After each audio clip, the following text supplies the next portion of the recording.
ఇక చంద్రబాబు మరోసారి ఆయన ప్లేట్ ఫ్రాంచర్. ఎన్నికల హామీలను వరుసగా తుంగలో తొక్కుతూ వస్తున్న కూటమి నేతలు మరోసారి యూటర్న్ తీసుకున్నారు. మెడికల్ కాలేజీల్లో సెల్ఫ్ ఫైనాన్స్ విధానం ఎత్తేస్తామంటూ గతంలో చెప్పిన వాళ్ళు ప్రస్తుతం అది కొనసాగిస్తామంటూ మాట్లాడుతున్నారు. సో హైకోర్టుకు కూడా స్పష్టం చేసింది ప్రస్తుతం ప్రభుత్వం. దీనిపై అప్డేట్స్ మా కరెస్పాండెంట్ వినాయక్ అడిగి తెలుసుకుందాం. వినాయక్, చెప్పండి. సో 4వ ముఖ్యమంత్రిగా చంద్రబాబు నాయుడు పనిచేస్తూ ఉన్నారు. అయినా యూటర్న్ అని ఆయనకున్న పేరు పార్లమెంటు కూడా మారుమోగుతోంది. అదే దీన్ని ఆయన మార్చుకోలేని పరిస్థితి ప్రస్తుతం మనం చూస్తున్నాం అనుకోవచ్చా? అగైన్ యూటర్న్, వాలంటరీ అంశం కావచ్చు, అలాగే తల్లికి దీవెన విషయం కావచ్చు, ప్రస్తుతం ఇది వాట్ యు సే?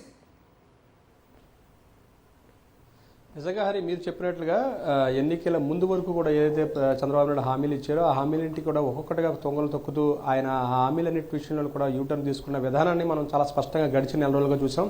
ముందుగా మనం చూస్తే కనుక ఇసుక ఫ్రీ అన్నారు. ఆ తర్వాత ఇసుకకి సంబంధించి ఏ విధంగా ఏ ప్రాంతాల్లో ఎంతెంత రేట్లు ఉన్నాయనేది మనం స్పష్టంగా చూస్తున్నాం. ఆ తర్వాత తల్లికి వందనంలో ఏ విధంగా యూటర్న్ తీసుకున్నో తెలుస్తుంది. ప్రతి ఇంట్లోనూ కూడా ప్రతి బిడ్డకి కూడా మేము 15,000 రూపాయలు ఇస్తామని చెప్పిన తర్వాత ఇప్పుడు ఈసారి తల్లికి వందనం పేరుతోటి ఏ విధంగా తల్లికి మాత్రం ఏ విధంగా 15,000 రూపాయలు ఇస్తామని చెప్పడం జరుగుతుంది మనం చూసాం.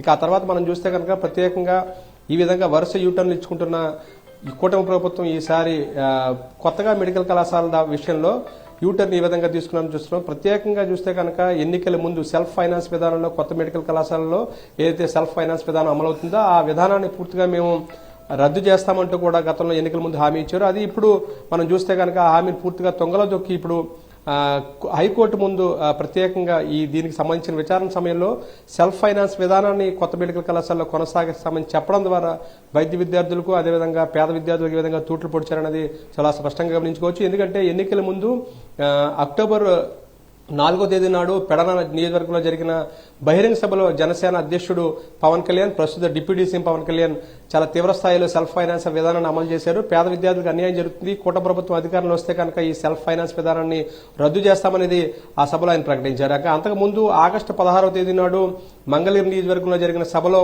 ప్రత్యేకంగా నారా లోకేష్ ఈ విషయాన్ని ప్రస్తావిస్తూ 100 రోజుల్లో అధికారంలోకి వచ్చిన 100 రోజుల్లోనే సెల్ఫ్ ఫైనాన్స్ విధానాన్ని రద్దు చేస్తామంటూ కూడా ఆయన ప్రకటించారు. కానీ ఇప్పుడు ఆ కూటమి నేతల మాటలకు విలువ లేకుండా పోయిందని చెప్పుకోవాలి. ఎందుకంటే కూటమి ప్రభుత్వమే ఇప్పుడు హైకోర్టులో అఫిడవిట్ దాఖలు చేయడంతో పాటు దీనికి సంబంధించి ఏదైతే సెల్ఫ్ ఫైనాన్స్ విధానం ఉందో దాన్ని కొనసాగిస్తామని హైకోర్టులో స్పష్టం చేయడం ద్వారా పేద విద్యార్థులకు అదేవిధంగా ఎన్నికల ముందు ఇచ్చిన హామీలకు తొంగలో తొక్కినట్లయిందని చెప్పి మనం భావించాల్సి ఉంది. దీని మీద విద్యార్థులు కావచ్చు, అదేవిధంగా తల్లిదండ్రులు కానీ తీవ్ర ఆందోళన వ్యక్తం చేస్తారు. సెల్ఫ్ ఫైనాన్స్ విధానాన్ని రద్దు చేస్తామని ఎన్నికల ముందు ఇచ్చిన హామీని నిలబెట్టుకోవాలి. ఈ నేపథ్యంలోనే 50% సీట్లను పేద విద్యార్థులకి మెరిట్ విధానంలో దాన్ని అమలు చేయాలంటూ కూడా వారు కోరుతున్నారు. ఈ నేపథ్యంలో ఏదైతే కోర్టులో వీరు ఇచ్చిన హామీ ఏదైతే ఉందో దాని మీద మళ్ళీ పునఃపరిశీలించాలనేది కూడా తల్లిదండ్రులు కోరుతున్న విషయంగా మనం భావించాల్సి ఉంటుంది. హరి, ఆల్ రైట్ వినాయక్, ఇదే అంశంపై అంతకు గతంలో పవన్ కళ్యాణ్ ఏం మాట్లాడారు ఒకసారి విందాం.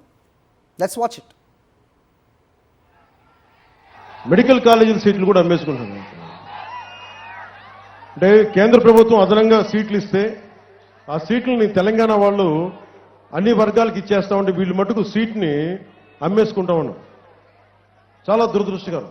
మెడికల్ సీట్లు కూడా నిజంగా ఇచ్చేస్తే ఆర్థికంగా వెనుకబడ్డ కులాలకు కానీ, ఈబీసీ కులాలకు కానీ, లేదంటే బీసీ, ఎస్సీ, ఎస్టీ కులాలకు కానీ రావాల్సిన సీట్లని డబ్బులకి ఈ జగన్ అమ్మేసుకోవడం కూడా చాలా దురదృష్టకరం.